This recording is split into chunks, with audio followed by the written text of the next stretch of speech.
నమస్కారం. మనతో పాటు ఏబీ వెంకటేశ్వరరావు గారు ఉన్నారు. వారు సీనియర్ మోస్ట్ ఐపీఎస్ అధికారిగా ఇటీవలే రిటైర్ అయ్యారు.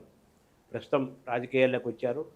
ప్రజల తరపున పోరాడి పాలనలో మార్పు రావాలని, సుపరిపాలన రావాలని, మంచి జరగాలన్న ఆలోచనతోటి, రాజకీయాల్లో కూడా మార్పు రావాలన్న ఆలోచనతోటి వారు రాజకీయాలకు వచ్చినట్టుగా మనం గమనించవచ్చు. సుదీర్ఘకాలం బ్యూరోక్రాట్గా, ముఖ్యంగా పోలీస్ అధికారిగా పనిచేసి, ఇంటెలిజెన్స్ చీఫ్గా చేసి అనేక విషయాల పట్ల గొప్ప అవగాహన కలిగించుకొని ప్రజల పట్ల నిల్చోవడానికి ఇప్పుడు వారు సిద్ధమవుతున్నారు. వారిని అడిగి వారి గత ప్రయాణము, భవిష్యత్ ప్రయాణము, ప్రస్తుత ప్రణాళికలు ఇవన్నీ తెలుసుకుంటూ రాజకీయాలు, రాజకీయ నాయకులు వర్సెస్ బ్యూరోక్రాట్స్ మధ్య సంబంధాలు ఏ విధంగా ఉన్నాయి, ఎలా ఉండాలి, ఎలా ఉండకూడదు, ఇవన్నీ కూడా మనం తెలుసుకుంటూ ప్రతిష్టాత్మకమైన సివిల్ సర్వెంట్ యొక్క ఆ వ్యవస్థ యొక్క గౌరవాన్ని ఏ విధంగా కాపాడుకోవాలి అవి కూడా తెలుసుకుందాము. అలాగే రిఫార్మ్స్ ఏమేమి రావాలో కూడా పోలీసింగ్లో కానీ గవర్నమెంట్లో కానీ ఏం రావాలి ఇవన్నీ కూడా వారికి ఉన్న సుదీర్ఘమైన అనుభవము, అకాడమిక్ రికార్డ్స్ తోటి వారి ద్వారా మనం ఇవన్నీ ప్రజలకు అందించే ప్రయత్నం చేస్తాం. నమస్కారం. నమస్కారం అండి. సివిల్ సర్వీసెస్లోకి రావాలనే ఆలోచన మీకు ఎందుకు కలిగింది అనే ఇన్స్పిరేషన్? ఎవరి ఇన్స్పిరేషను లేదండి. అదొక ఎగ్జామ్ ఉందంట, అది కొంచెం చాలా కష్టం అంట, అంటే సర్లే ట్రై చేసి చూద్దామని మొదలెట్టిన ప్రయాణం అంతే. అంతకు మించి ఏ ఇన్స్పిరేషను లేదు. అంటే పట్టుదల అంటారా మీకు అది? అంతే. అదేదో కష్టమైంది కాబట్టి దాన్ని అంత తేల్చాలని ముందుకెళ్ళటమే తప్ప ఎవరు మా ఫ్యామిలీలో కానీ తెలిసిన వాళ్ళు కానీ ఎవరో సివిల్ సర్వెంట్లు లేరు. అంటే మీ రికార్డ్స్ బట్టి చూస్తే మీరు 89 ఐపీఎస్లో జాయిన్ అయ్యారు. అవును. అప్పటికి ఇప్పటికీ అంతకుమంది ముఖ్యమంత్రులు చూస్తుంటారు, కొద్ది పోలీస్ అధికారులు చూస్తుంటారు, బ్యూరోక్రాట్లు చూస్తుంటారు. అప్పటికి ఇప్పటికీ మీరు గమనించిన ప్రధానమైన మార్పు ఏంటండి? అప్పటికి ఇప్పటికి బ్యూరోక్రసీలో కానీ పాలిటిక్స్లో కానీ 30 ఏళ్లలో అసలు ఏ మార్పులు జరగకుండా ఎప్పటిదా యథాస్థితిలో ఉంటుందని ఆశించడం కూడా అత్యాశ అవుతుంది. మార్పులు జరుగుతాయి, అది నార్మల్. చాలా విషయాల్లో బ్యూరోక్రసీ ఇంప్రూవ్ అయింది. ఇన్ టర్మ్స్ ఆఫ్ టెక్నాలజీ కానివ్వండి, కమ్యూనికేషన్ వ్యవస్థ, ఇవన్నీ కంప్యూటర్లు. బ్యూరోక్రసీ స్వతంత్రంగా పనిచేయటం అనే లక్షణం క్రమేపీ లోపిస్తూ వస్తుంది. దాని మీద రాజకీయ పెత్తనం ఎక్కువ అవుతుంది. అది బ్యూరోక్రసీలోనే కాదు, రాజకీయ పెత్తనం ప్రతి దాంట్లోనూ ఎక్కువ అవుతుంది. రాజకీయాల్లో కూడా మళ్ళీ కాంట్రాక్టర్ల పెత్తనం కూడా ఎక్కువ అవుతుంది. ఒకప్పుడు ఇంతగా ఉండేది కాదు. కాంట్రాక్టర్లు ఏదో బయట దూరంగా ఉండేవాళ్ళు, రాజకీయ నాయకులుగా ఉండేవాళ్ళు. ఇప్పుడు బిజినెస్ పీపుల్, కాంట్రాక్టర్లు ముఖ్యంగా రాజకీయ నాయకులు అవడం వల్ల మీకు దాని తేడా పరిపాలనలో కూడా కనిపిస్తుంది. అంటే ప్రధానమైన లోపం ఎక్కడుంది? ఎవరిని మనం తప్పుపట్టాలి? అన్ని వైపులా ఉంది. ఒక సమాజంలో విలువలు తగ్గిపోయినాయి అని అంటే ఏ ఒక్కళ్ళ మీద మనం దాన్ని బ్లేమ్ చేయలేము. రాజకీయ నాయకులు మొదలు పెడతారు, ప్రజలు కూడా దానికి అలవాటు పడతారు, ప్రజలను అలవాటు చేస్తారు. ఒకసారి ఇది జరిగిన తర్వాత ఇంకా పరిపాలనా యంత్రాంగానికి పెద్దగా అందులో రెసిస్ట్ చేయటానికి, దాన్ని అడ్డుకునే శక్తి వాళ్ళకి ఉండదు. అందరూ కావాలనుకుంటే వాళ్ళు స్వతంత్రంగా బుద్ధిగా పనిచేసుకుంటారు. సో మామూలుగా పాలిటిక్స్ ఇది లాస్ట్ రిసార్ట్ ఆఫ్ ది స్కౌండర్లు అనేది మనం చిన్నప్పటి నుంచి మీ జర్నలిస్ట్ మా చదువుకుంటూ విన్నాం కదా. ఇప్పుడు మరి దాన్ని మనం ఎలా వర్ణించాలి, దాన్ని ఎలా చూడాలి? మీరెందుకు మరి ఇటువంటి పేరున్న పాలిటిక్స్కి రావాలనుకుంటున్నారు? Politics is the last resort of the స్కౌండర్లు అనేది కొన్ని వందల సంవత్సరాల నుంచి ఉన్నటువంటి నానుడి. ఇక్కడే కాదు, మన ఎక్కడైతే పాలిటిక్స్ ఎప్పుడు ఉంటుంది? మహారాజుల కాలంలో పెద్దగా పాలిటిక్స్ ఉండదు. అందులో కూడా మంత్రులు సైనికాధికారుల మధ్యన మంత్రాంగాలు, కుట్రలు ఉంటానే ఉంటాయి. మన స్టోరీలో చదువుతూ ఉంటాం కదా.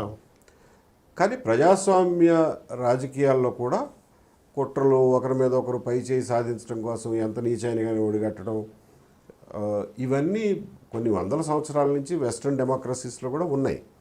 ఇంగ్లీషు డెమోక్రసీ ఒక రోజులో ప్రక్షాళన అయిపోలా. 200 సంవత్సరాల క్రిందట ఇంగ్లీష్ డెమోక్రసీలో ఎలక్షన్లో వాళ్ళు కూడా డబ్బులు ఇచ్చి ఓట్లు ఎంచుకునేవాళ్ళు. అది అక్కడ కూడా జరిగింది 200 సంవత్సరాల క్రిందట.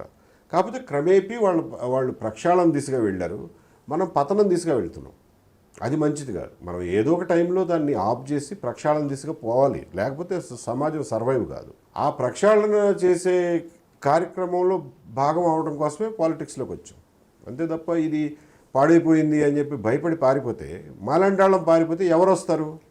ఇంకా చెడగొట్టే వాళ్ళే వస్తారు కదా. సో మా బాధ్యతను విస్మరించలేము ఓ మనిషిగా. అంటే ఏంటి, what is the main motive behind this entering into politics? చెప్తున్నాను కదా, మీరు రాజకీయాల్లో విలువలు కానివ్వండి, కట్టుబాట్లు కానివ్వండి, సంప్రదాయాలు కానివ్వండి రోజు రోజుకి దిగజారిపోతున్నాయి.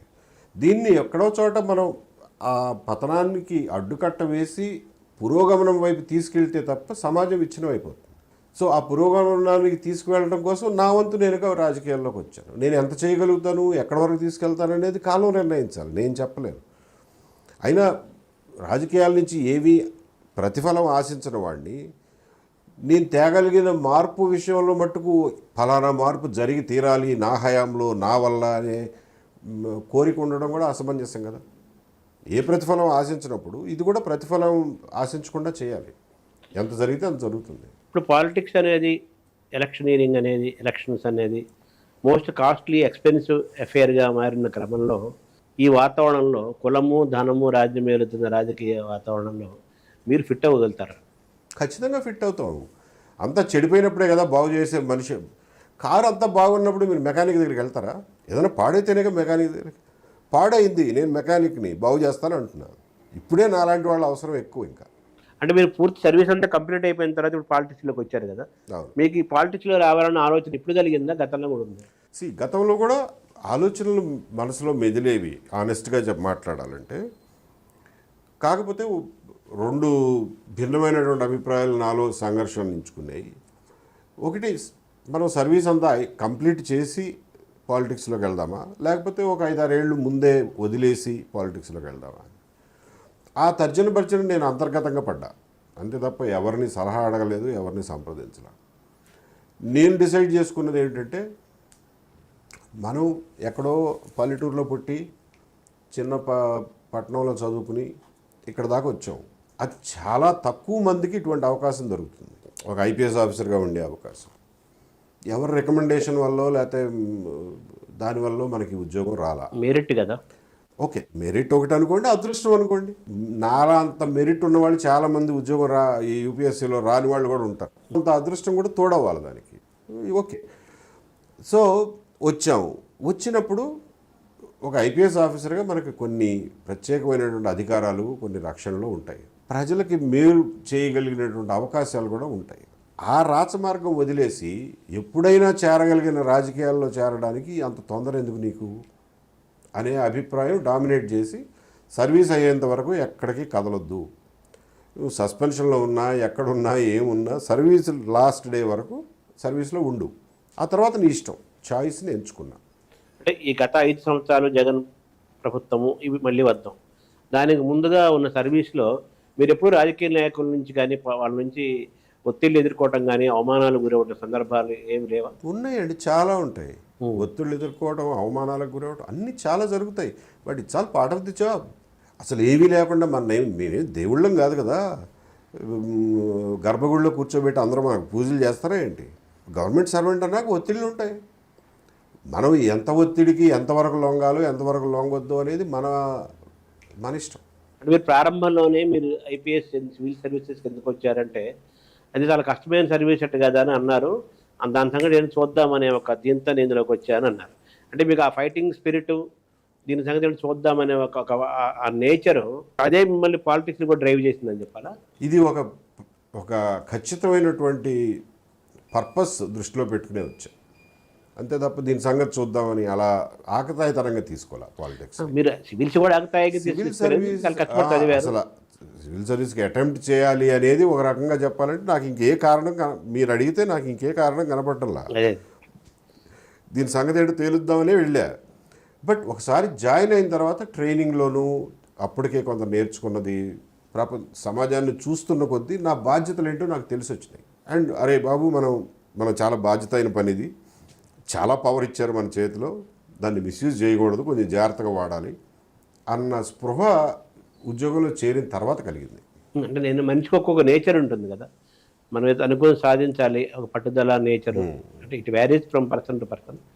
ఆ నేచరే మిమ్మల్ని ఆ రోజు మీకు అకాడమిక్ ఎక్సలెన్స్, మీకుండే బ్రిలియన్స్, కష్టపడే నేచరు, దాంతోపాటు దీని సంగతి చూద్దాం అనే ఆ నేచర్ ఉంది కదా, ఒక ట్రైట్, అది మిమ్మల్ని అందులో తీసుకెళ్ళి సెలెక్ట్ అయ్యారు, ఐపీఎస్ ఆఫీసర్ అయిపోయారు.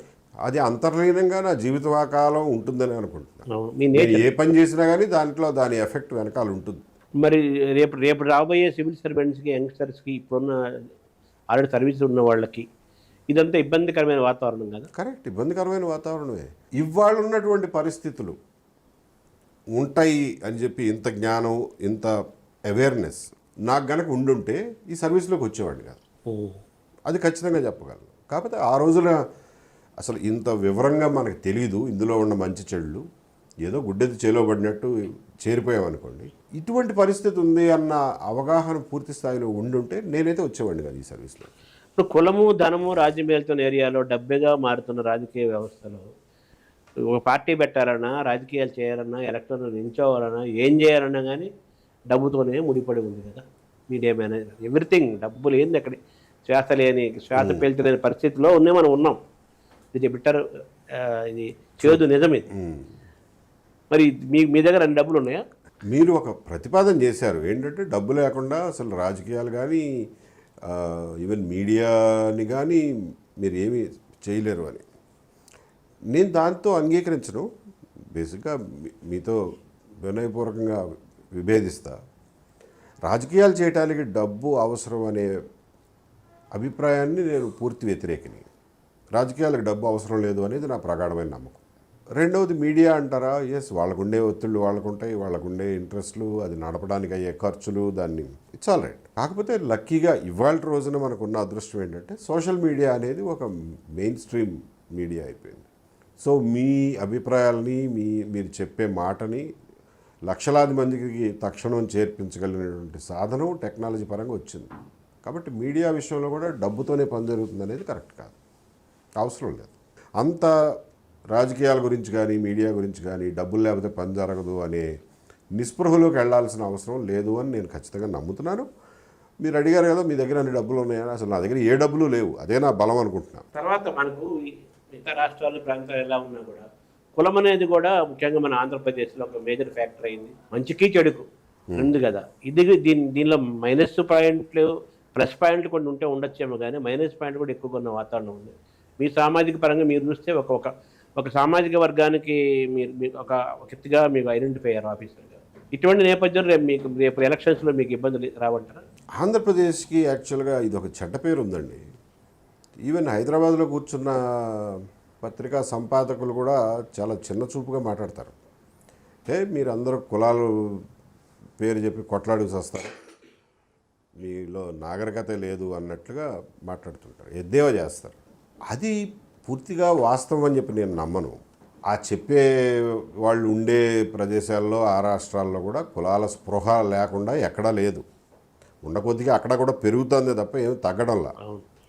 కాబట్టి ఎవరు పత్తిత్తు అనే విషయం పక్కన పెడితే, సరే ఎవరితోనూ పోలికి మనకెందుకు, మన ఇల్లు మనం సరి చేసుకుందాం అనే విషయానికి వచ్చినప్పుడు ఆంధ్రప్రదేశ్లో కులాల స్పృహ ఉన్నమాట వాస్తవం. దాన్ని కులాల మధ్యన కొట్లాట, కుల దురభిమానాలు స్థాయికి పోకుండా చూసుకోవాల్సినటువంటి బాధ్యత విఘ్నులు మీలాంటి నాలాంటి వాళ్ళ మీద ఉంది. మన వ్యక్తిగత అభిప్రాయాలు ఎలా ఉన్నా సామాజిక అంశాలకు వచ్చేసరికి కులాన్ని, ఈవెన్ మతాన్ని కూడా అసలు ప్రాతిపదిక లేకుండా చేయాల్సిన అవసరం, అలా చేయడానికి ఒక ప్రయత్నం చేయాల్సిన అవసరం అయితే ఉందా? నేను నా రాజకీయాల్లో మన రాష్ట్రానికి ఉన్నటువంటి ఈ చెడ్డ పేరు, కులమతాల కుంపట్ల చెడ్డ పేరుని పూర్తిగా తుడిచిపెట్టి ఈ కుళ్ళు నుంచి రాష్ట్ర సమాజాన్ని ప్రక్షాళన చేయడానికి నా శక్తియుక్తులు ధారపోస్తాను. ఎంతవరకు సక్సెస్ అవుతానో తర్వాత సంగతి, కానీ నేను మాత్రం ఆ బేసిస్ మీద రాజకీయాలు చేయను. ఆ బేసిస్ మీద రాజకీయాలు చేసే వాళ్ళతో కలిసి నడవను. అంటే మీకంటే ఒక ముద్ర పడింది కదా బై, అది కారణాలు ఏదైనా కావచ్చు, నిజాలు ఏదైనా కావచ్చు. ఇది మీకు ఒక ఛాలెంజ్ కాదంటారా రేపు ఎన్నికల్లో? మీకు అయితే ఛాలెంజ్ని ఓవర్కమ్ అవుదామండి, ఫేస్ చేద్దాం. ఏ ఛాలెంజ్ 4 రోజులు చూసిన తర్వాత వాళ్ళే రియలైజ్ అవుతారు. నా మీద ముద్ర, నన్ను తప్పుగా అర్థం చేసుకునే వాళ్ళే రియలైజ్ అవుతారు. ప్రతి ఒక్కళ్ళకి వెళ్ళి నేను సంజాయిషి ఇచ్చుకోలేను కదా.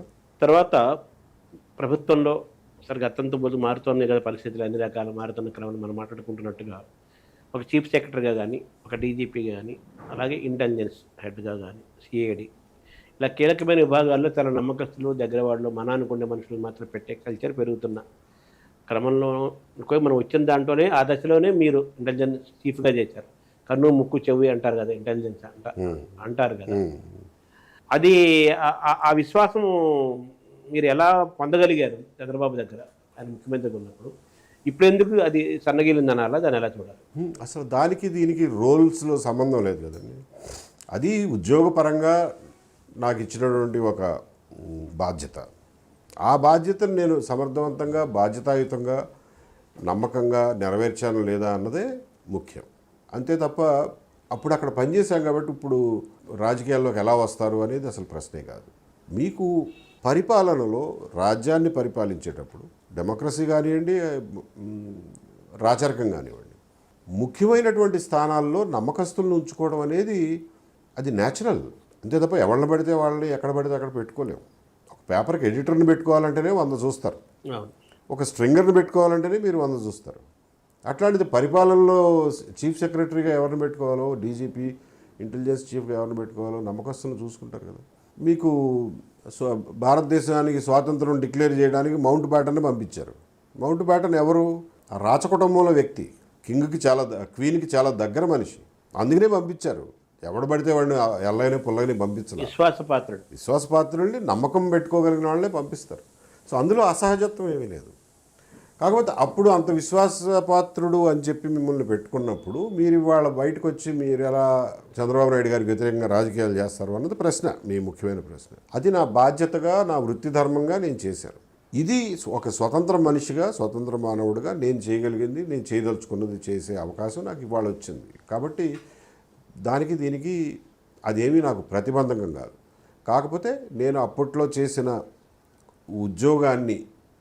ఉద్యోగంలో ఉన్నటువంటి సమాచారాన్ని ఇవాళ నేను దాన్ని నా రాజకీయాలకు వాడుకుంటే అది అనైతికం అవుతుంది.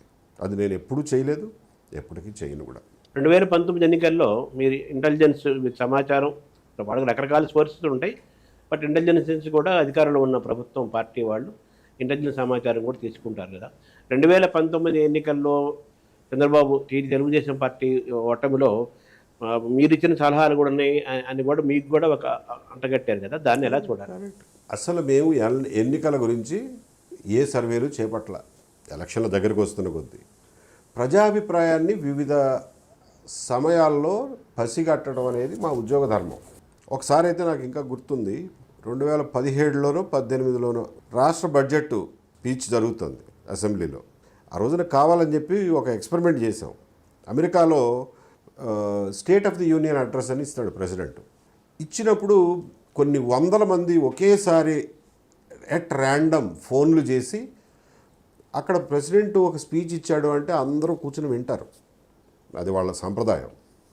అంటే టీవీల ముందు కూర్చుని వింటారు. గ్యాలప్ పోల్ అని చెప్పి వీళ్ళు కొన్ని వందల టెలిఫోన్లు ఆ రోజుల్లో గబగబా ఫోన్లు చేసి మీకు ఎలా ఉంది ప్రెసిడెంట్ స్పీచ్, మీకు ఎలా ఉంది అని చెప్పి విదిన్ 10 minutes దాని మీద ప్రజాభిప్రాయాన్ని చెప్పేస్తారు, దాన్ని డిక్లేర్ చేసేస్తారు టీవీలో. మేము అలా ఒక ఎక్స్పెరిమెంట్ చేద్దామని చెప్పి పొద్దున్నే బడ్జెట్ స్పీచ్ నడుస్తుంది. ఐ థింక్ యనమల రామకృష్ణ గారు ఫైనాన్స్ మినిస్టర్. బడ్జెట్ స్పీచ్ నడుస్తుండగానే మేము మా ఫీల్డ్ స్టాఫ్ని పంపించి ఎట్ ర్యాండమ్ ప్రజలను అడగండి, బడ్జెట్ స్పీచ్ గురించి వాళ్ళ అభిప్రాయం ఏంటి, బడ్జెట్ గురించి వాళ్ళ అభిప్రాయం ఏంటి అని చెప్పి అడగండి అని చెప్పి అక్రాస్ ద డే పొద్దున 10 మొదలైతే సాయంత్రం 5 గంటల వరకు గంటకి అభిప్రాయ సేకరణలు చేస్తూ అసలు ఇది ఏమన్నా మారుతుందా, ఎలా జరుగుతుంది అని చెప్పి తీయడానికి ప్రయత్నం చేసాం. ఒక రకంగా చెప్పాలంటే అది ఒక ఎక్స్పెరిమెంట్. మన దగ్గర ఎవరూ చేయరు. అది కొత్తగా ఎక్స్పెరిమెంట్ చేద్దాంలే అని చెప్పి మా దగ్గర టెక్నాలజీ ఉండేది. మీరు క్వశ్చన్ వేస్తే వాళ్ళు అక్కడ ట్యాబ్లో ఆన్సర్ చేస్తే ఇక్కడ అగ్రిగేట్ చేయొచ్చు డేటాని. రిపోర్ట్లు కూడా ఆటో జనరేట్ అయిపోతాయి. మనం కూర్చుని లెక్క ఎక్కర్లా ఎంతమంది ఈ ప్రశ్నకి ఎలా సమాధానం చెప్పారు అనేది కంప్యూటర్ చెప్పేస్తుంది. అది చూస్తే సాయంత్రం వరకు మాకు తేలింది ఏంటంటే అసలు ఆ బడ్జెట్ స్పీచ్ ఎవరు చూడట్లేదు, ఎవరు పట్టించుకోవట్లేదు, దాని గురించి వివరాలు ఎవరికి అర్థం కావట్లేదు, దాని గురించి ఏ అభిప్రాయం లేదు ప్రజలకి. అంటే మీరు ఎంచుకున్న సబ్జెక్టే అకాడమిక్ అయిపోయింది. అది సామాన్యులు ఎవరు ఆ బడ్జెట్ తీసుకోరు. అది కూడా సమాచారమేగా. బడ్జెట్ ఎవరు పట్టించుకోవట్లేదు, మన ప్రజలు ఎవరు పట్టించుకోవట్లేదు అన్న విషయం మీకు తెలియదుగా. మీకు అంచనా ఉండొచ్చు, బట్ నేను సైంటిఫిక్గా మీకు చెప్తున్నా, nobody is bothered about the budget అని అనేది. అదొక మీకు ఒక దాని ఏమంటారంటే ఆఫ్టర్ రీసెర్చ్ ఆ పాయింట్ దొరికింది యాడెడ్ అంతే. అదొక it's an edition to our knowledge base. So అలా ప్రజాభిప్రాయాలను తెలుసుకోవడానికి కొన్ని విషయాల్లో క్లిష్టమైనటువంటి టైంలో ప్రజాభిప్రాయం తెలుసుకోవడం మా వృత్తి ధర్మం. అంతే తప్ప అసలు ఎన్నికల్లో ఎవరు గెలుస్తారు, ఏ క్యాండిడేట్ బలంగా ఉన్నాడు, ఇవేవి మేము చేయాల, ఆ సర్వేలు ఏమీ చేయాల, ఆ సర్వే రిజల్ట్స్ ఎప్పుడు ఎవరికి ఇవ్వాలా. ఒక్కసారిగా మీకు చెప్తున్నా, ఫస్ట్ టైం ఈ విషయం చెప్తున్నాను నేను. మేము ఏ సర్వే చేయాలా, ఏ సలహాలు ఇవ్వాలా. మమ్మల్ని ఎవరైనా మనిషి గురించి పలానా అతను వచ్చాడండి, అతని గుణగణాలు ఏమిటి, అతని బ్యాక్గ్రౌండ్ ఏంటి అని అంటే ఒకసారి కనుక్కోండి అని చెప్పి ఫీల్డ్లో ఉన్న వాళ్ళని కనుక్కొని ఒక చిన్న రిపోర్ట్ తయారు చేసి ఇదటండి ఈయన పరిస్థితి అని చెప్పి చెప్తాం. అంతవరకే తప్ప అది మా చేతనైన మేరకి, మా ఫీల్డ్ స్టాఫ్ కెపాసిటీ మేరకి. అక్కడ ఒక హెడ్ కానిస్టేబుల్ ఉంటాడు, ఆయనకి ఎంత కెపాసిటీ ఉంటుంది మనిషిని అసెస్ చేయడానికి, దాని మీద ఒక ఎస్ఐఓ, ఇన్స్పెక్టర్, డిఎస్పీఓ దాన్ని వెరిఫై చేస్తాడు అనుకోండి. బట్ ఉండే సమయం టైం తక్కువ ఉంటుంది, వెరిఫై చేయడానికి కొన్నిసార్లు టైం ఉంటుంది, ఉండదు. అటువంటి చిన్న చిన్న విషయాలే తప్ప, అదీగాక మేమిచ్చిన రిపోర్ట్ మీద ఆధారపడి ఎవ్వరూ రాజకీయ నిర్ణయాలు తీసుకోరు. మేమిచ్చిన రిపోర్ట్ మీద ఆధారపడి రాజకీయ నిర్ణయాలు తీసుకునే కాడికి వాళ్ళెందుకు, మేమే చేస్తాంగా ఆ ఉద్యోగాలు. కాబట్టి 10 వైపుల నుంచి తీసుకునే సమాచారంలో ఇదొక భాగం అయి ఉండొచ్చు. కాబట్టి ఆ ఆలోచన ఎవరైతే అంటారో, ఇట్లా అంటారో వాళ్ళు తెలియనితనం పాపం. వాళ్ళని చూసి నేనేం అనుకోను, అట్లా వాళ్ళ అమాయకత్వంలే అనుకుంటాను. అంటే ఇంటెలిజెన్స్ ఉంటారు కదా, ఆ ప్రభుత్వ పథకాలను ప్రజలు ఏ విధంగా రిసీవ్ చేసుకుంటున్నారు, ఎస్, ఎంతవరకు అందుతున్నాయి, దాని మీద వాళ్ళ అభిప్రాయం ఏంటి, కరెక్ట్, ప్రభుత్వం పట్ల ఎటువంటి వైఖరి ప్రజల్లో ఉంది, ఏ వయసుల వాళ్ళు, ఏ ప్రాంతాల వాళ్ళు, ఏ స్థాయి చదువుకున్న వాళ్ళు, నిరసరాశులు ఎవరెవరి దగ్గర మన ప్రభుత్వం పట్ల, దీని పాలన పట్ల ఎటువంటిది ఉంది అనేది కూడా ఒక ఇంటెలిజెన్స్, మీరు ఒక స్పృహతో ఉండాలి కదా మీరు. ఎస్, అది ఎప్పుడు వచ్చేది, అది ఎప్పటికప్పుడు ప్రభుత్వానికి రిపోర్టుల రూపంలో వెళ్ళిపోతుంది. అదొక నిరంతర ప్రక్రియ. అది పాజిటివ్గా వచ్చిందా 2000 ఎన్నికల ఎన్నికల ముందు చేయమండి ఇవన్నీ. మొదటి రెగ్యులర్ ప్రాసెస్లో మొదటి 4.5 ఏళ్ళు చేస్తాం. ఎన్నికలు దగ్గర పడే కొద్దీ ఇవేవి పెద్ద లెక్కలోకి ఉండవు, వాళ్ళ బిజీలో వాళ్ళు ఉంటారు. ఓవరాల్గా ఇంటెలిజెన్స్ ఎలా పనిచేస్తుంది అంటారు భారతదేశం స్టేట్స్లో కానీ, సెంట్రల్ ఇంటెలిజెన్స్? అది ఒక కాన్ఫిడెన్షియల్ ఆర్గనైజేషన్, మరి టాప్ సీక్రెట్ అన్న కానీ కాన్ఫిడెన్షియల్ ఆర్గనైజేషన్. కాబట్టి అందులో జరిగేటటువంటి పనులు కానివ్వండి, వాళ్ళ ప్రొసీజర్స్ కానివ్వండి, వాళ్ళు ఫాలో అయ్యే రూల్స్ కానివ్వండి, అవన్నీ బయటే చెప్పటం వృత్తిధర్మం కాదు కాబట్టి నేను మీతో పంచుకోలేను. కాకపోతే రాష్ట్రంలో శాంతి భద్రతలు పరిరక్షించే విషయంలో కానివ్వండి, స్టేట్ సెక్యూరిటీ, నేషనల్ సెక్యూరిటీ ఇష్యూస్లో ఎటువంటి కాంప్రమైజ్ ఉండదు. దానికి అసలు ప్రభుత్వంతో సంబంధం లేదు, దానికి పూర్తిగా బాధ్యత తీసుకుంటారు. పొలిటికల్ డెవలప్మెంట్స్ అంటారా, జరిగే దాన్ని బట్టి, అవసరాన్ని బట్టి, మేము అనుకునే అవసరాన్ని బట్టి, ఇప్పుడు ఎక్కడైనా ఒక యాజిటేషన్ హింసాత్మకంగా మారుతుంది అని అనిపించినప్పుడు దాని లోతుల్లోకి వెళ్తాం. ఎవరు ఇది చేస్తుంది, ఎందుకు చేస్తున్నారు, ఎవరు వెనుకున్నారు, ఇవన్నీ. అదర్వైజ్ ఎక్కువ నేషనల్ సెక్యూరిటీ ఇష్యూస్ మీద, పొలిటికల్ స్టెబిలిటీ మీద, law and order, public order issues మీద ఎక్కువ కాన్సన్ట్రేట్ చేస్తాం. ఒకప్పుడు బ్రిటిష్ టైంలో సిఐడిలో ఒక వింగ్గానే ఇంటెలిజెన్స్ విభాగం ఉండేది కదా, తర్వాత అది దాని డిస్టింక్షన్ వచ్చేసినాయి సిఐడి అండ్ ఇంటెలిజెన్స్. ఇప్పుడు దాన్ని ఎలా చూడాలి సార్? అదే నడుస్తుంది. ఇప్పుడు ప్రతిదానికి స్పెషలైజేషన్ అయిపోయిందండి. ఇప్పుడు మీరు చేతి వేళ్లకు ఒక స్పెషలిస్టు, గోళ్ళకు ఒక స్పెషలిస్టు ఉన్నట్టు పరిపాలనలో కూడా అన్ని స్పెషలైజ్డ్ వింగ్స్ వచ్చేసినాయి. So intelligence is completely different from CID. CID అనేది కేవలం ఇన్వెస్టిగేషన్ వరకే చేస్తుంది. అంటే సీఎంని రోజు మీట్ అయ్యే వ్యక్తులు, ఆఫీసర్స్లో ప్రధానంగా ఎవరెవరు ఉంటారు సార్? పబ్లిక్ కోసం అడుగుతారు, జనరల్ నాలెడ్జ్ కోసం. Chief secretary, DGP, city commissioner, Hyderabad లాంటి చోట అయితే హైదరాబాదు, విజయవాడ అయితే Vijayawada, city commissioner, intelligence chief, వీళ్ళు ప్లస్ సిఎంఓలో ఆఫీసర్స్. వాళ్ళు రెగ్యులర్గా ఎప్పుడు కావాలంటే అప్పుడు చీఫ్ మినిస్టర్ కలిసే అవకాశం ఉంటుంది. అంత మాత్రం చేసి ప్రతిరోజు కలవాలనేవి లేదు. ఏం పని లేకపోతే వచ్చి అక్కడ టైం వేస్ట్ చేసుకోరు. ఎందుకు నేను అడుగుతున్నానంటే, ఇది మీరు విక్టిమ్గా మీరు డిక్లేర్ చేసుకున్నారు కదా, నేను అధికారిగా ఉన్నాను, కొత్త ప్రభుత్వం వచ్చిన తర్వాత నా పైన కక్ష సాధింపు చర్యలు పెట్టారు, కక్షలు పెట్టారు, కేసులు పెట్టారు, కోర్టు చుట్టూ తిప్పారు, రకరకాలుగా ఇబ్బందులు పెట్టారు అని మీరు చెప్పుకుంటూ వచ్చారు కదా. ఇప్పుడు మన రాష్ట్రం అని కాదు, ఓవరాల్గా మన రాష్ట్రాల ఎగ్జాంపుల్గా తీసుకుంటే, ప్రభుత్వాలు మారినప్పుడల్లా ప్రభుత్వాల దగ్గరగా ఉండే వాళ్ళకి మంచి పోస్టులు ఇవ్వటము, లేని వాళ్ళని దూరంగా పెట్టడము, కక్ష సాధింపు చర్యలు చేయటము, కేసులు పెట్టడము, ఇవన్నీ జరుగుతున్నాయి. వాళ్ళు కూడా అధికారులు కూడా వాళ్ళకి నాయకులకి సీఎంకి లేదా వాళ్ళకి తొత్తులుగా మారారని, వాళ్ళ చేతిలో ఇదిగా మారిపోతున్నారని, అలా లేని వాళ్ళని దూరంగా పెడుతున్నారని, వీళ్ళు మన వాళ్ళు కాదు, మన పార్టీ కాదు, మన వాళ్ళు కాదని వాళ్ళు ఇబ్బంది పెడుతున్నారని. కానీ ఇవి మాటలు మనం వింటున్నాము. మన ఎదురుగానే చాలామందికి ఇప్పటికీ కేసులు ఎదుర్కొంటున్నారు. మీరు కూడా చాలా ఇబ్బంది పడ్డారు. సో దీనికి కారణము మూలము ఇటువంటి పరిస్థితులకి ఒక ఆఫీసర్కి రావడానికి కారణం ఏంటంటారు? ఆఫీసర్కి రావడానికి అయితే ఇది రాజకీయాల్లో విలువలు క్షీణించడానికి ఇది ఒక చిహ్నం. రాజకీయాల్లో కొంత పరిణతి ప్రదర్శించాలి, కొంత డెకరం ఉండాలి, కొంచెం పెద్ద మనిషి తత్వం ఉండాలి. అంతే తప్ప చిల్లరగా మనం ప్రభుత్వం మారింది కదా అని చెప్పి ఒక సెట్ ఆఫ్ ఆఫీసర్స్ని తీసుకెళ్ళి నేను మిమ్మల్ని గంగలో ముంచేస్తాను అనేది కరెక్ట్ పద్ధతి కాదు. మీరు రాజకీయాల్లో కూడా చూస్తున్నారు కదా. నిన్న రాహుల్ గాంధీ గారు ఒక స్టేట్మెంట్ ఇచ్చారు. మమతా బెనర్జీ ఓడిపోయినంత మాత్రాన ఆవిడ హేళన చేయడం కరెక్ట్ కాదయా, ఇది పద్ధతి కాదు, సంప్రదాయం కాదు, అందరూ తెలుసుకోవాలి అని చెప్పి. ఆయన ఇప్పుడే కాదు, చంద్రబాబు నాయుడు గారు 2004లో ఓడిపోయినప్పుడు కాంగ్రెస్ వాళ్ళు ఆయన్ని హ్యూమిలియేట్ చేయడానికి ట్రై చేశారు. చాలా హేళన చేయడం, ఈవెన్ ఫిజికల్గా అసాల్ట్ చేసే పరిస్థితికి వెళ్ళారు. అప్పుడు కూడా మీకు గుర్తుండే ఉంటుంది, రాహుల్ గాంధీ స్టేట్మెంట్ ఇచ్చాడు. ఆయన రాజకీయాల్లో సీనియరు, పెద్ద మనిషి, ఆయన్ని మీరు అలా తక్కువ చేసి మాట్లాడొద్దు, ఎవరో నోరు పారేసుకోవద్దు అని చెప్పి. అప్పుడు అతను చాలా చిన్నాడు కదా, 20 ఏళ్ల కిందటి సంగతి.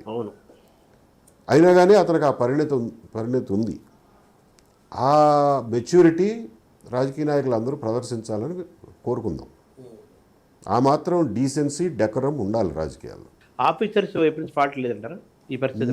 మీరు ఎలా తయారు చేస్తే అలా తయారవుతారండి ఆఫీసర్లు. వాళ్ళు ఆఫ్టర్ ఆల్ సర్వెంట్స్. మీరు కదా వాళ్ళు నడిపించేది. మీరు ఎలా ఉండమంటే అలా ఉంటారు. మీరు ఒక తుచ్చుడిని తీసుకొచ్చి ఒక సింహాసనం మీద కూర్చోబెడితే వాడు తుచ్చుడిలాగానే బిహేవ్ చేస్తాడు. సార్, మా ఆఫీసర్కి ఒక ఇండివిజువాలిటీ, ఒక ఆల్ ఇండియా సర్వీస్ కదా ఐఏఎస్ ఐపీఎస్ అంటే, ఇవన్నీ ఉంటాయి కదా. మరి దీన్ని అందరూ ఒకలాగా ఉండరు కదా శర్మ గారు. ఇప్పుడు జర్నలిజంలో మీ మాదిరి మీ స్థాయి ఎథిక్స్ ఉండేవాళ్ళు అందరూ ఉంటారా? అంత మాత్రం చేత జర్నలిస్ట్ కాకుండా పోరుగా అన్ని రకాల మనుషులు ఉంటారు. క్యారెక్టర్ అంటారు. క్యారెక్టర్, ఇండివిజువల్ క్యారెక్టర్ అది. మీరు ఒక పనికి ఒక మనిషికి పోస్టింగ్ ఇచ్చేటప్పుడు వీడు దీనికి పనికి వస్తాడా లేదా, దీనికి సరిపడిన క్యారెక్టర్ వీడికి ఉందా లేదా అని చూసుకోవాలి. ఎవడు పడితే వాడిని జర్నలిస్ట్ అన్న ట్యాగ్ ఉన్నంత మాత్రం ఎడిటర్ని చేయరు కదా. అక్కడ అదే ఒకటే వాతావరణం. ఎక్కడైనా అదే, హ్యూమన్ అఫైర్స్లో ఎప్పుడైనా అదే కదా. 2024లో మళ్ళీ చంద్రబాబు వచ్చిన తర్వాత మీకు ఒక మంచి పదవి వస్తుందనో, మీ ఉన్నతమైన స్థానంలో కూర్చోబెడతారని ఎక్కువ మంది మాట్లాడుకున్న మాటలు. అది జరగలేదు కదా. అది ఎందుకు జరగలేదు అంటారు? అది మీరైనా ఆశించారా? జరగలేదా? ఎందుకు జరగలేదు? It is beneath my dignity to talk about it firstly. రెండోది, నేను 2-3 సార్లు చెప్పాను కాబట్టి దాన్ని రిపీట్ చేయడంలో నాకేం ఆక్షేపం లేదు. నేను అడిగిన పదవి కానివ్వండి, పని కానివ్వండి ఒకటే. జగన్మోహన్ రెడ్డి పడగనీడ ఈ రాష్ట్రం మీద మళ్ళీ పడకుండా ఉండే పని చేయడానికి పని ఇవ్వండి, దానికి సరిపడినటువంటి పోస్ట్ ఏదన్నా అవసరమైతే క్రియేట్ చేసి ఇవ్వండి అని అడిగారు. వాళ్ళు అన్నీ ఆలోచించి నన్ను పోలీస్ హౌసింగ్ కార్పొరేషన్ చైర్మన్గా అపాయింట్ చేశారు. ఇది నేను ఎంచుకున్న జీవిత లక్ష్యం ఇది కాదు, కాబట్టి ఇది నాకు సరిపడదు అని చెప్పి నేను అందులో జాయిన్ కాల. అంతే, నా వరకు నేను చెప్పగలిగింది అంతే. అంటే అటువంటి పోస్ట్ ఏంటి క్రియేట్ చేస్తారు? ఏదైనా ఈరోజు వాళ్ళు అడిగితే భవిష్యత్తులోనే అడుగుతున్నాను నేను, ఏదైనా ఆఫీసర్గా మీరు అంటాను లేదు. భవిష్యత్తులో ఇంక ప్రభుత్వాలు మారినా కానీ గత ప్రభుత్వాలు చేసిన తప్పులు జరగకూడదు, లేదా తప్పులు బయటికి తీయాలి, బాగుండాలి, గుడ్ గవర్నెన్స్ ఉండాలి. ఏమైనా అంతకుముందు చాలాసార్లు చెప్పారుగా. గత 5 ఏళ్లలో చాలామంది ప్రతిపక్షంలో ఉన్నప్పుడు చెప్పారుగా, వీళ్ళందరినీ, ఈ తప్పులు చేసిన వాళ్ళందరినీ శిక్షిస్తాం, వాడికి ఒక అవసరమైతే ఒక కమిషన్ వేస్తాం, లేకపోతే ఒక ప్రత్యేక యంత్రాంగాన్ని ఏర్పాటు చేస్తాం అని చెప్పారుగా. సో అది ఏదో ఒక ఆలోచన మనసులో ఉండే చెప్పుకుంటారు కదా, ఆ ఆలోచనని ఇంప్లిమెంట్ చేస్తే సరిపోయేది. సో ఆ సూపర్విజన్ దానికి ఒక వింగ్ డెవలప్ చేయాలి అన్నారు. ఎన్ని రకాలుగానే చేయొచ్చు. పిండి ఉంటే ఎన్ని రకాల దోశలైనా వేసుకోవచ్చండి. పిండి ఉండాలి, దోశ చేయాలని ఆలోచన ఉండాలి. పిండి ఉన్నా కానీ. ఇప్పుడు మీరు పరువు నష్టం దావా వేశారు కదా 11 మంది మీద, అది ఎందుకు చేశారు? దాని నా స్వవిషయానికి వస్తే, నేను రోజు నెత్తిని నీళ్ళకొండ పెట్టుకుని నాకు ఇంత ఇలా చేశారు అలా చేశారని ఏడ్చే రకం కాదు. కానీ దుర్మార్గంగా కావాలని చెప్పి నిబంధనలు పాటించకుండా, సంప్రదాయాలు పాటించకుండా, చట్టాలను పాటించకుండా నా పట్ల దుర్మార్గంగా ప్రవర్తించిన వాళ్ళని చట్టం ముందు నిలబెట్టడం నా నైతిక బాధ్యత కింద భావిస్తాను. కాబట్టి వాళ్ళ మీద పరువు నష్టం దావా plus there is a peculiar term called malicious prosecution. తప్పుడు విచారణ చేపట్టి ఇబ్బందులకు గురి చేయడాన్ని మ్యాలిషియస్ ప్రాసిక్యూషన్ అంటారు. సో నా కేసు ఒక క్లాసిక్ కేసు ఆ డెఫినేషన్లో ఫిట్ అవుతుంది. సో అందుకని చెప్పి ఆ ప్రొవిజన్ కింద వాళ్ళ మీద దావా వేస్తున్నాను. మొత్తం 11 మంది లిస్ట్ పెట్టారు. 1 crore ఎంతో రైట్ రైట్. 11 మంది కలిపి అనుకున్నారు, ఒక్కొక్కరు అనుకున్నారు. అది చట్టం ఏంటంటేనండి, it is called jointly and సెవరల్లీ liable అంటారు. అంటే 11 మందిలో ఏ ఒక్కరి దగ్గర నుంచి అయినా వసూలు చేయొచ్చు, 11 మందితో దగ్గర నుంచి ఈక్వల్గా అయినా వసూలు చేయొచ్చు, లేకపోతే ఒక్కొక్కళ్ళ దగ్గర నుంచి డిఫరెంట్ రకమైన వసూలు చేయొచ్చు. అదంతా కోర్టు నిర్ణయిస్తుంది.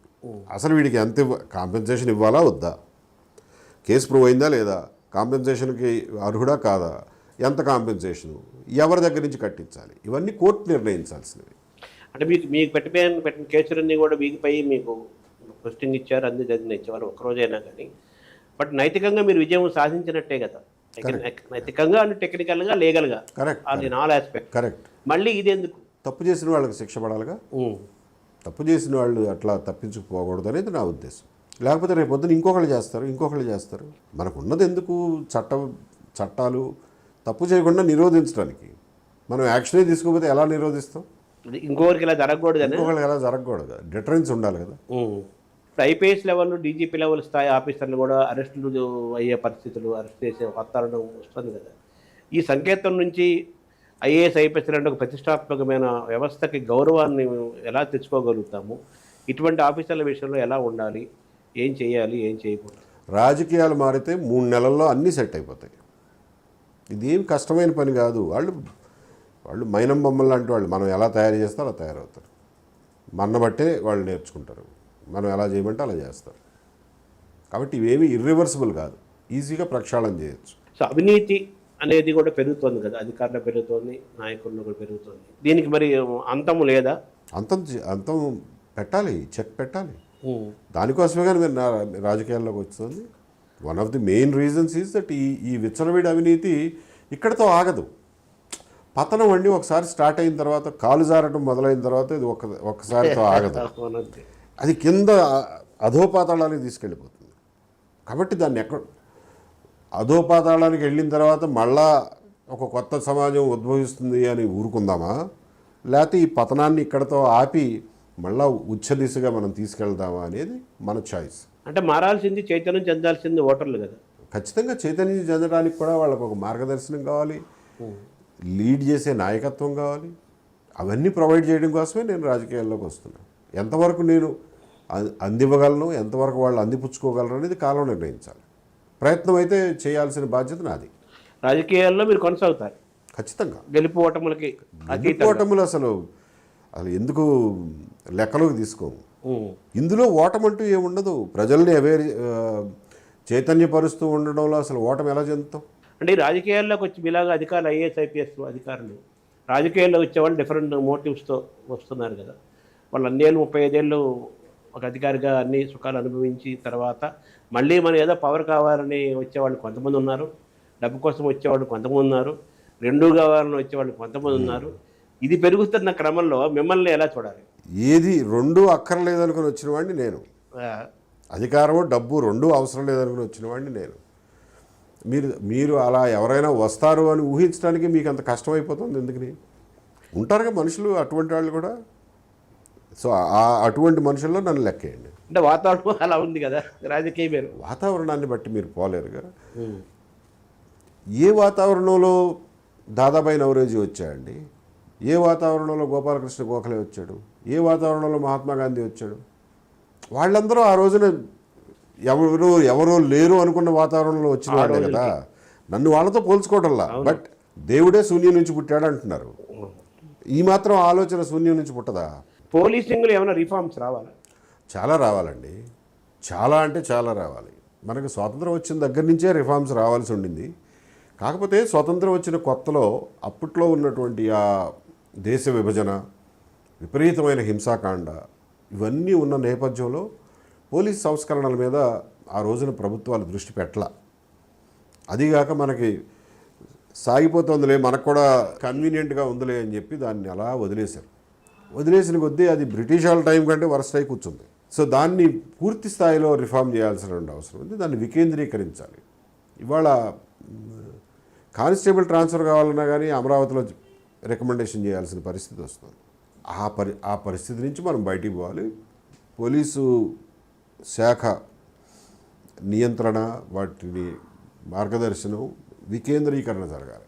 అంటే పద్మనాభయ్య గారు ఆయన రిఫార్మ్స్ కమిటీ చైర్మన్గా చేశారు. ఆయన అప్పుడే చాలా సూచనలు చేశారు. మొన్న కూడా ఆయనతో మాట్లాడారు. నేను చేసిన రిఫార్మ్స్ ఏమీ అమలు అవ్వలేదు, లా అండ్ ఆర్డర్ క్రైమ్ని డివైడ్ చేయమన్నాము. 5 నిమిషాల పని అది చేయలేదు. 5 నిమిషాల పని నేను విజయవాడ కమిషనర్ ఉన్నప్పుడు చేసి చూపించాను. కాకపోతే అన్ఫార్చునేట్లీ మళ్ళీ అక్కడి నుంచి ట్రాన్స్ఫర్ చేసి ఇంటెలిజెన్స్లో పడేశారు. కానీ లేకపోతే దాన్ని ఇవాళ కూడా ఒక ప్రూవెన్ ఎక్స్పెరిమెంట్గా నిలబెట్టేవాడిని. సో నాకు తెలుసు అది 5 నిమిషాల పని. ఎందుకు చేయట్లేదు అంటారు? ఎవడకు అసలు ఆలోచన ఉండదు, పట్టింపు ఉండదు, చేయాలన్న కోరిక ఉండదు, దాని అవసరాన్ని గుర్తించరు. దురదృష్టకరం. అంటే ఇన్వెస్టిగేషన్లో, క్రైమ్ ఇన్వెస్టిగేషన్లో కానీ, లా అండ్ ఆర్డర్ మెయింటైన్ చేయడంలో కానీ మనం ముఖ్యంగా మన ఆంధ్రప్రదేశ్ ఎక్కడున్నాం? గొప్పగా ఇంప్రూవ్ అయిన దాఖలాలు అయితే ఏం కనపడడంలా. సో నా లాస్ట్ డేటా పాయింటే ఇంకా కంటిన్యూ అవుతుంది అనుకుంటున్నాను. టెక్నాలజీ వచ్చింది, ఆర్టిఫిషియల్ ఇంటెలిజెన్స్ ఇవన్నీ వచ్చాయి. వాటిలో పోలీసింగ్ని ఎలా మెర్జ్ చేసుకోవాలి, ఎలా సద్వినియోగం చేసుకోవాలి? మీరు కొంతమంది చేస్తున్నట్టున్నారు, అప్పుడప్పుడు వార్తల్లో కనిపిస్తూ ఉంటుంది. కొంతమంది ఆఫీసర్లు అందరూ చదువుకున్న వాళ్ళే కదా, కొంతమంది ప్రయత్నాలు చేస్తున్నారు. మీరు 22A గురించి మన తిరుపతిలో పెట్టారు, దాని మీద పోరాటం చేస్తానంటున్నారు. అసలు పోరాటం చేయాల్సిన పరిస్థితి ఎందుకు వచ్చింది అని అంటే సమస్య బాగా జటిలమైనట్టుంది. రెండోది, ఇందులో చాలా డబ్బు ఉంది, విపరీతమైన అవినీతికి ఆస్కారం ఉంది. స్టేట్ గవర్నమెంటు ఈ రోజున చిత్తశుద్ధితో ఆదేశాలు ఇచ్చినప్పటికీ కూడా క్షేత్రస్థాయిలో వాటిని అమలు చేయడానికి సిబ్బంది సిద్ధంగా లేరు. డబ్బులు వచ్చేదాన్ని మేము ఎందుకు పోగొట్టుకుంటామండి? రియల్ ఎస్టేట్గా మారిపోయింది కదా. ఉద్దరగా ఇంత డబ్బు వచ్చేదాన్ని మీరు సర్కులర్ ఇస్తే మాత్రం మేము మానుకుంటామా ఏంటి? మేము అమలు చేయము. ఎక్కడో చోట మెలికి పెడతాం, మీ చేతనైంది చేసుకోండి. ఇన్ని లక్షల కేసుల్లో మీరు ఎంతమందిని మీరు మానిటర్ చేయగలరు, సూపర్వైజ్ చేయగలరు, చూసుకుందాం. ఇది బంగారు గని దొరికింది మాకు అని. అందుకని మేము ఏమంటున్నామంటే, మీరు స్టేట్ గవర్నమెంట్ ఒక రకంగా చిత్తశుద్ధితోనే సర్కులర్లు ఇస్తుంది, వాళ్ళ పని అయిపోయిందని చేతులు దులుపుకుంటున్నారు. కానీ కింద జరగదని వాళ్ళకి తెలుసో లేదో నాకు తెలియదు, కానీ జరగదు అని నేను మాత్రం గంటాపదంగా చెప్పగలుగుతున్నాను. కాబట్టి మేమేమంటున్నామంటే, మీరు అప్పుడు చేసిన తప్పుని ముందు వెనక్కి తీసుకోండి. నోటీస్ ఇవ్వకుండా 22Aలో చేర్చడాన్ని వెనక్కి తీసుకుని మీ ఇదే తహసీల్దారులకు చెప్పండి, అరే బాబు ఇందులో ఏదైనా ప్రభుత్వం ఉంటే ఇప్పుడు మళ్ళీ ఫ్రెష్గా నోటీస్ ఇచ్చి వాళ్ళు చెప్పింది విని రికార్డు మెయింటైన్ చేసి ప్రొసీజర్ ప్రకారం తీసుకోండి.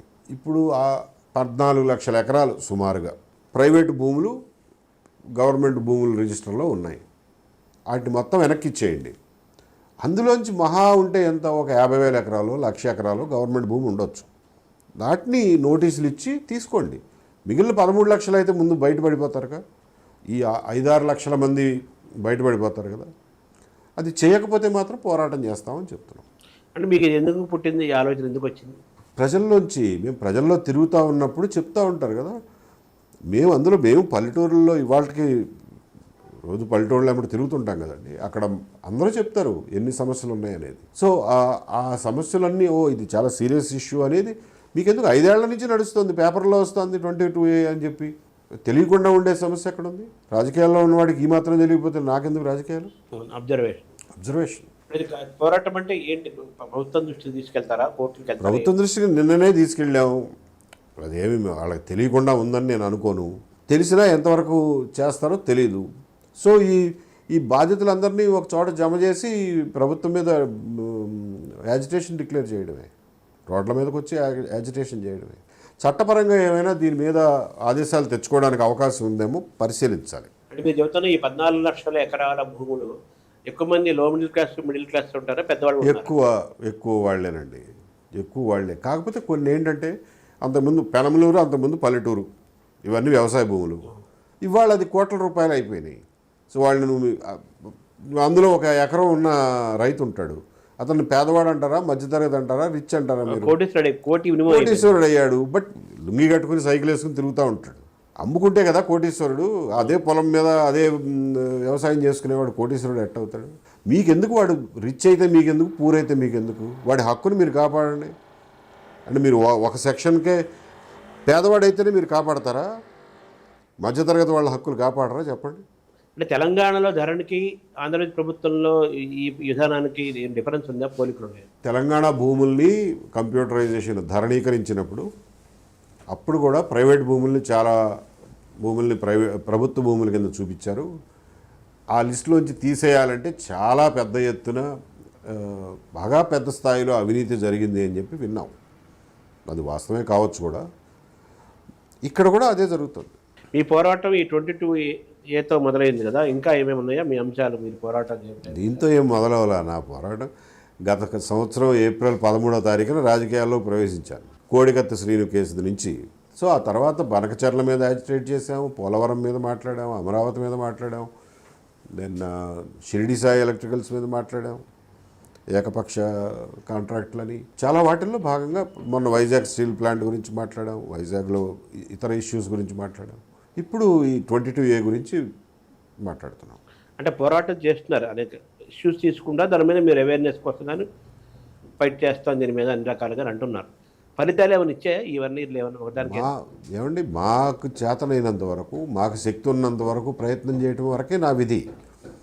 తర్వాత ఎంత ఫలితం ఉంటుంది అనేది పరిస్థితుల ప్రభావం, దెన్ మా శక్తి సరిపోతుందా లేదా అనే వాటి మీద డిపెండ్ అవుతుంది. దాని ప్రభావం కానివ్వండి, మేము మాట్లాడిన విషయాల్లో ప్రభావం కానివ్వండి, అవన్నీ మీరు చూస్తూనే ఉన్నారు కదా.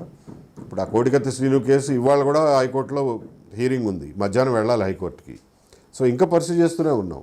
అనంతబాబు కేసులో పట్టుబట్టి మళ్ళా తిరిగి విచారణకి ఆదేశాలు తీసుకున్నాం. దానివల్ల జరిగినవన్నీ మీరు చూశారు. అలాగే ఈ గులకరాయి కేసులో కూడా ఆ కుర్రాన్ని సేవ్ చేసాం ఫర్దర్ హరాస్మెంట్ నుంచి. బనకచర్ల ప్రాజెక్టు మీద మేము ఖచ్చితమైనటువంటి స్టాండ్ తీసుకున్నాం. అది అనేక కారణాల వల్ల, మేము చెప్పింది ఒక కారణం కావచ్చు, అనేక కారణాల వల్ల ఇవాళ గవర్నమెంట్ ఒక స్టెప్ వెనక్కి తీసుకుంది. పోలవరంలో సమస్యల్ని ఎత్తి చూపించాం. దాని మీద ఇంకా ఫర్దర్గా కూడా మాట్లాడతాం. దాని మీద న్యాయపరమైనటువంటి చర్యలు కూడా తీసుకుంటాం అవసరమైతే. సో ఇలా ఫలితాలు మీరు రకరకాలుగా ఉంటాయి. ఫోన్ ట్యాపింగ్ అనేది కూడా జనంలో బాగా ఒక భయప్రాంతం గురి చేస్తుంది. అసలు ఆ ఫోన్ ట్యాపింగ్ అనేది ఎందుకు, అసలు అది ఒకప్పుడు ఏదో కొంతమందికి మాత్రమే, కొన్ని కేసులకు సంబంధించిన మాత్రమే ఉండేదాన్ని. ఇప్పుడు ఫోన్ ట్యాపింగ్ చాలా కామన్ అయిపోయింది, తెలంగాణలో పెద్ద ఎత్తున నిలబడుతుంది. దీన్ని ఎలా చూస్తారు సార్ ఆఫీసర్? అది రాజ్య రక్షణకి అవసరమైనటువంటి సాధనాల్లో ఒకటి. బ్రిటిష్ వాళ్ళు పెట్టిందే, అది మనం కనిపెట్టింది కాదు. 1872 చట్టం ప్రకారం కొన్ని పవర్స్ కొన్ని ఇన్స్టిట్యూషన్స్కి ఇచ్చారు. దాని మీద సూపర్వైజ్ చేయడం, అది మిస్యూజ్ కాకుండా చూసే పవర్స్ కూడా వేరే వాళ్ళకి ఇచ్చారు. దానికి ఒక పద్ధతి ఉంది. ఆ పద్ధతి ప్రకారం పోతే ఏమీ ఇబ్బంది లేదు. దాన్ని మిస్యూజ్ చేస్తే తెలంగాణలో కేసు అయినట్టు అవుతుంది. మిస్యూజ్ అవుతుంది కాబట్టే ఇప్పుడు ఇష్యూ అవుతుంది కదా. కరెక్ట్. మిస్యూజ్ అయితే ఆ మిస్యూజ్ చేసిన వాళ్ళని శిక్షించాలి తప్పకుండా. Thank you very much sir. Thank you Sharma గారు. మీరు అనుకున్న రంగంలో విజయం సాధించాలి, అన్ని వ్యవస్థలు కూడా మార్పు రావాలి. ఇదే ఫైన్ అప్పుడు కూడా ఉండాలని ఆశిస్తూ నమస్కారం. నమస్కారం.